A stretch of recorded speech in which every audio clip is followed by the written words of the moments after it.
پوری لڑائی تو اے جناب اسٹیبلشمنٹ دی لڑائی ہوئے، اے جناب نواز شریف دی لڑائی ہوئے، اے جناب رجیم چینج ہوئے، یہ سارا کچھ ہوئے، اس سے پوری لڑائی کے اندر کدھر ایک پاکستانی ہے؟ صرف طاقت اور اختیار دی لڑائی ہے جناب، اپنی ذات دی لڑائی ہے۔ ایک نو جناب پتر وزیر خارجہ بنا لیا، ایک نے بھرا وزیر اعظم بنا لیا، اگو دھی وزیر اعظم بنان تے خواب دیکھ رہا، اے لڑائیاں نے نہ دیا۔ ایک کہ وہ جناب ٹاٹر کردہ انہوں چاہے صبح وزارت عظمیٰ دے دیو، وہ بھی چپ، قوم کدھر جائے گی جناب؟ قوم دے بچے کدھر جان گے؟ قوم دا مستقبل کی ہوئے گا؟ یہی ہوئے گا کہ IMF دے دروازے تے رکھ کے پھر کہیں گے جناب پٹرول اتنا مہنگا لے لو، اے جناب آٹا دیا لینا، اور جنہ بیچارے کو سرمایہ انہوں نے پٹرول دیا لینا، جنہ کو غربت ہے انہوں نے آٹے دیا لینا۔ یہ وہ قوم ہے جناب جو کیسر و کسرا کو اپنے پاؤں میں ڈال کر پھرتی تھی، ہیں جی یہی وہ پاکستان ہے جب باہر لوگوں کو جناب ضرورت پڑتی تھی تو یہ قرضہ دیتا تھا۔ کہتے ہیں جی مولویوں نے اس ملک میں کیا ہے جناب، یہ دھرنا روزانہ لے کر آ جاتے ہیں۔ میں نے کہا چلو قدرتی بات ہو گئی، سال پورا ہو گیا، ہم تو دھرنا لے کر بھی نہیں نکلے، پھر پٹرول کیوں مہنگا ہے، پھر ملک کی معیشت کیوں بڑھ گئی ہے؟ اس کی وجہ اور ہے، حضرت جناب یوسف کی صرف قیمت لگی مزار مصر میں، صرف قیمت لگی۔ رب نے اس وقت جناب اہلیان مصر کو، مصر کی قوم کو معاف نہیں کیا جب تک مصر کا دودھ پیتا بچہ بھی جناب یوسف علیہ السلام کی بارگاہ میں آ کر بک نہیں گیا، گروی نہیں ہو گیا۔ وہ جناب یوسف ہیں، یہ امام الانبیاء ہے، یہ امام الانبیاء ہے، اور یہ جناب میرے آقا و مولا صلی اللہ علیہ وسلم کی حرمت پر، ناموس پر تم نے ایک بول بولا تھا کہ ہم معاشی طور پر جناب کمزور ہو جائیں گے، معاشی طور پر ہم کرپٹ ہو جائیں گے۔ لو تم شاید معاشی طور پر کرپٹ نہ ہوتے اگر تم حضور سید عالم صلی اللہ علیہ وسلم کی عزت اور حرمت کے لیے کوئی ایک بات بھی کھڑے ہو کر کرتے اور جناب سٹینڈ لے لیتے اور کہتے یار چلو سارا کچھ ٹھیک ہے لیکن ہم اپنے آقا و مولا کی حرمت پر برداشت نہیں کر سکتے۔ اللہ نے تمہیں کرپٹ ہونے کی دیوار پر کھڑا کر دیا اس لیے کہ تم نے حضور کی ناموس کے ساتھ غداری کی، حضور کے نام کے ساتھ غداری کی۔ اور تم اس پاکستان کو روتے ہو، یہ کائنات ہی بنی حضور کے نام پر ہے، اور اگر تم حضور کی ناموس کے لیے کھڑے ہو جاتے تو پھر کسی کتے کی جرت نہ ہوتی کہ وہ سویڈن میں قرآن جلاتا۔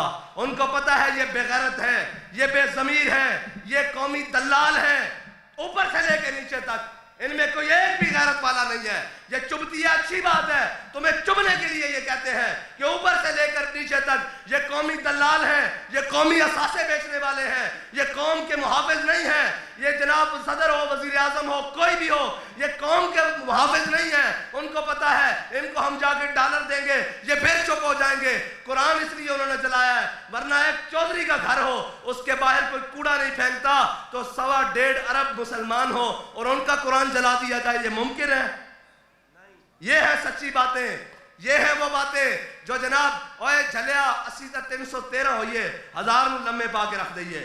آخری سلطنت خلیفہ عبدالحمید ثانی دی این لڑکھڑانی ہوئے تے فرانس ڈرامہ بڑھائے۔ اے فرانس آج نہیں کر رہا، فرانس کافی دیر تو کر رہا، اور ٹیسٹر لاندین کہ ہجے باقی ہے کہ نہیں کوئی غیرت۔ لیکن اقبال کہندا وہ فاقہ کش جو موت سے ڈرتا نہیں ذرا، روح محمد اس کے بدن سے نکال دو۔ لاؤ تسی زور روح محمد بدن چکڑن واسطے، لیکن اللہ بھی اپنے حبیب دے ایسے عاشق پیدا فرماندہ رہے گا جڑے دوبارہ روح محمد اس امت دے دلوں وچ پا دیں گے۔ اور کیا ہے جی؟ اور قرآن کی باری آئی، وہ جی فلاں ہے فلاں ہے فلاں ہے۔ قرآن کی حفاظت کس نے کرنی تھی؟ ہے جی قرآن کی بات کس نے کرنی تھی؟ کس نے بتانا تھا؟ جن کو دیکھ کے بھی اقوام متحدہ میں قرآن نہیں پڑھنا آیا، وہ جی ہم نے اقوام متحدہ میں کہا وہ اقبال کہتا ہے فریاد سے افرنگو دل آویزی افرنگ، فریاد سے شیرینیوں پرویزی افرنگ۔ اقبال کہتا ہے تجھے ان کفن چوروں سے امید ہے کہ یہ تیرے قرآن کی بات کریں گے، یہ تیرے فلسطین کی بات کریں گے، یہ تیرے کشمیر کی بات کریں گے۔ بات رکی تو نہیں، کشمیر بھی انہوں نے لے لیا، پھر بھی تمہیں ڈالر دیے اتنے اور تمہیں سود کے نیچے دبایا۔ تم قرآن کی حفاظت کر کیسے سکتے تھے جو قرآن کی مخالفت میں اور اللہ اور اس کے رسول کے ساتھ 75 سال اس ملک میں جنگ چلا کے رکھیں، جو ملک اور قوم کو سود کھلائیں؟ وہ قرآن کی حفاظت کر سکتے ہیں؟ قرآن کی حفاظت تو وہ کر سکتے ہیں۔ حضرت کہتے ہیں جی چینج کیسے آئے گا؟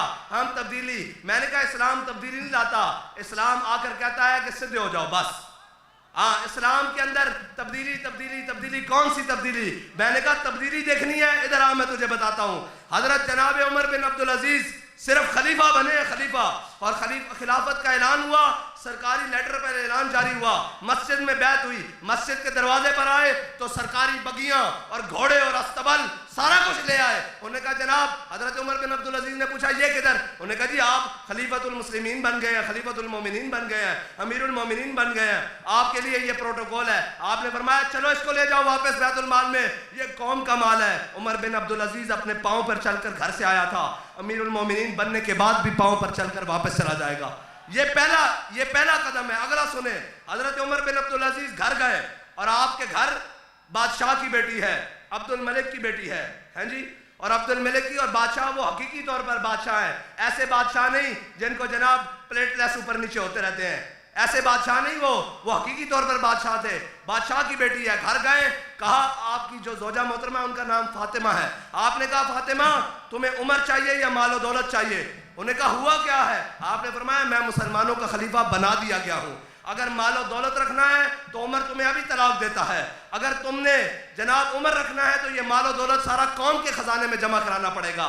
ادھر آئے دیکھ، کہتے ہیں جی اسلام کیسے آئے گا، مولویوں کو کیا پتا ہو جناب، اور یہ کیا ہوتی ہے جناب اکانومی کیا ہوتی ہے۔ میں کہا ادھر آ دیکھ نظام کیسے درست ہو رہا ہے، یہاں ایک مشیر بنے تو جناب گاڑیاں بھر کے قالینوں کی، لائٹوں کی، جنریٹر اور سامان، صوفے اور جناب پردے اور بھر بھر کے جناب کھانے پینے کے سامان۔ کیا ہے جی مشیر صاحب صبح بنے ہیں، ان کے گھر کے در و دیوار روغن ہو رہے ہیں، کیا ہے جی ایک مشاورت ملی ہے، ایک وزارت ملی ہے۔ ادھر دیکھ اسلام تخت پہ آیا ہے، دین تخت پہ آیا ہے، اور حضرت امیر المومنین حضرت عمر بن عبدالعزیز نے کہا یہ اگر مال رکھنا ہے تو پھر عمر نہیں رکھنا۔ انہوں نے کہا جی مجھے عمر چاہیے۔ حضرت عمر بن عبدالعزیز نے کہا یہ مال ابھی فوراً کے فوراً لدواؤ اور فوراً بیت المال میں پہنچاؤ۔ ادھر اسلام آیا ہے، سارا مال جو گھر میں ہے وہ جناب پیک کرا کے اور لوڈ کرا کے بیت المال کے اندر جا رہا ہے، بیت المال کے اندر جا رہا ہے۔ انہوں نے کہا یہ کیا ہوا؟ انہوں نے کہا جناب عمر نے فیصلہ کر لیا ہے کہ اب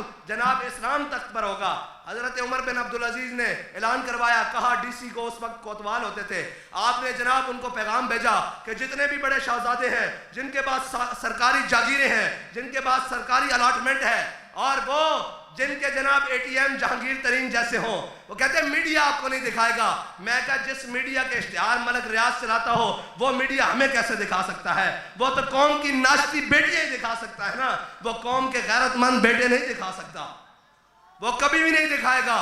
ہاں ایک لرد فرنگی نے کہا اپنے پسر سے، منظر وہ طلب کر کہ آنکھ نہ ہو کبھی تیری سیر، سینے میں رہے مراز ملوکانہ تو بہتر، کرتے نہیں محکوم کو کبھی تیگوں سے زیر۔ کہنے لگا اس نے لاڈ میوں نے، ان کے بڑوں نے ان کو سکھایا ہوا ہے کہ ان کو غیرت مند مسلمانوں کی بات نہیں کرنے دینی، ان کو اس دین کی بات نہیں کرنے دینی، وہ دین کہ الحذر آئین پیغمبر سے 100 بار الحذر، حافظ ناموس زن مرد آزما مرد آفری، ان کو اس دین کی طرف نہیں آنے دینا، ان کو جناب محکوم کے حق میں یہی تربیت اچھی، موسیقی اور صورت گری اور علم نباتات، ان کو ادھر پڑھانا ہے۔ جناب ترقی نہیں ہو رہی، مولوی سائنس کے خلاف ہے۔ میں نے کہا مولوی سائنس کے خلاف نہیں ہے، یہ تو ہمارے جناب قائد ملت اسلامیہ سے سوال ہوا، انہوں نے کہا آپ سائنس کے خلاف ہیں۔ آپ نے فرمایا ہم سائنس کے خلاف نہیں ہیں، اس پاکستان کا سب سے بڑا سائنسدان ڈاکٹر عبد القدیر خان تھا، تم نے اس کو بند کر کے رکھا ہے، میں نے اس کے ہاتھ چومے ہیں،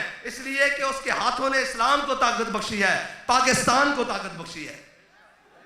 لبیک لبیک یا رسول اللہ، لبیک لبیک لبیک یا رسول اللہ، لبیک لبیک لبیک یا رسول اللہ، لبیک۔ اسلام کیسے آتا ہے؟ حضرت عمر بن عبدالعزیز نے اعلان کروایا بھئی سارے شہزادے جن کے سرکاری زمینیں سب کو بلا لو، سارے آ گئے۔ حضرت عمر بن عبدالعزیز کے سامنے آنے لگے، جناب وہ کوتوال لکھتا گیا یہ فلاں بن فلاں، وہ کہنے لگا میں شہزادہ 18,000 شہزادہ اور فلانا شہزادہ 10,000 ایکڑ کا مالک لاکھ جرب کا مالک، یہ باغات میرے نام، یہ زیتون کے، یہ انگور کے، یہ سیبوں کے، یہ سرکاری باغ، یہ سارے میرے نام۔ حضرت عمر بن عبدالعزیز ان کے سارے وہ جو معاہدے ہوئے تھے پہلی حکومتوں کے ساتھ، کوئی کپڑے پر تھا، کوئی کاغذ پر تھا، کوئی درخت کی چھال پر تھا، کوئی چمڑے کے اوپر تھا، وہ سارے جمع کرتے رہے۔ جب حضرت عمر بن عبدالعزیز ساروں کے جمع کر چکے، آپ نے فرمایا چلو بھئی عشاء کی نماز اقامت کہو۔ انہوں نے اقامت کی، حضرت عمر بن عبدالعزیز نے عشاء کی نماز پڑھی۔ عشاء کی نماز پڑھ کے پھر جامع مسجد اموی میں ممبر پہ کھڑے ہو گئے۔ آپ نے اس طرف سے سارے معاہدے نکالے اور اس طرف سے کینچی نکالی، سارے ایک ایک رکھ کے کاٹ دیے۔ آپ نے فرمایا بھاگ جاؤ، یہ قوم کے غریبوں کا مال ہے، تمہارے بدماشوں کا مال نہیں، چلو سارے بھاگ جاؤ۔ ایسے قابو آتی ہے بیوروکریسی، ایسے قابو آتا ہے جناب زمانہ، کیونکہ عمر بن عبدالعزیز نے خود جو اپنی جیب میں نہیں ڈالنا تھا، کیونکہ عمر بن عبدالعزیز نے کسی 2 نمبر بندے کی خود جو سفارش نہیں کرنی تھی۔ آپ نے فرمایا چلو سارے بھاگ جاؤ۔ جو حقیقت میں شہزادے تھے، جن کے پاس اربوں کی جائیدادیں تھی، صبح وہ فٹ پاتھوں کے اوپر بیٹھے ہوئے تھے، ان کو پتہ لگ گیا تھا کہ اسلام آ گیا ہے۔ ہاں، اسلام یہ نہیں کہتا کہ جناب تم اربوں کما کے بیچ میں کروڑوں جناب این جی اوز کے نام پہ دے دو۔ اسلام یہ نہیں کرتا۔ اسلام کیا کرتا ہے؟ حضرت فاروق اعظم نے جناب سرکاری جو ہے نا وہ غلام بلایا، سرکاری مال اور مویشی بلائے، سارے گھوڑے اور جناب بھیڑ بکریاں اور اونٹ منگوائے۔ فرمایا جاؤ اس کو فلانی سرکاری چراگاہ میں لے جاؤ، اور کیا نصیحت کی؟ فرمایا ابن عوف اور ابن عفان کے مال کو قریب نہیں آنے دینا۔ جو غریب ہیں، جن کے پاس 10-10 8-8 15-15 20-20 بکریاں، اونٹ ہیں، جانور ہیں، گائے ہیں، ان کو سرکاری چراگاہ میں چلنے دینا۔ وہ غلام کہنے لگا ابن عوف اور ابن عفان کے مال کو کیوں نہیں دینے دینا؟ ابن عوف کون ہے؟ حضرت عبد الرحمن بن عوف، جو عشرہ مبشرہ میں بھی داخل ہے، اور حضرت عثمان ابن عفان، حضرت عثمان ہے جناب جن کو ذوالنورین ہے، جن کے گھر حضور سید عالم صلی اللہ علیہ وسلم کی 2 شہزادیاں ہیں، جو خلیفہ سبم ہیں اور جناب اتنی شانوں کے مالک۔ انہوں نے کہا ان کے مال کو سرکاری چراگاہ کے قریب نہیں آنے دینا۔ انہوں نے کہا امیر المومنین کیوں؟ فرمایا ان کے پاس بڑا مال ہے، ان کے پاس بڑی طاقتیں ہیں، ان کے پاس بڑے سونے اور چاندی ہیں، اگر ان کا مال مر بھی گیا تو یہ سونے اور چاندی پر گزارا کر لیں گے، لیکن عمر کو گوارا نہیں ہے۔ جس کے پاس 10 بکریاں ہیں، اگر وہ بھوکی مر گئی تو عمر اللہ کو کیا جواب دے گا؟ یہ ہے اسلام۔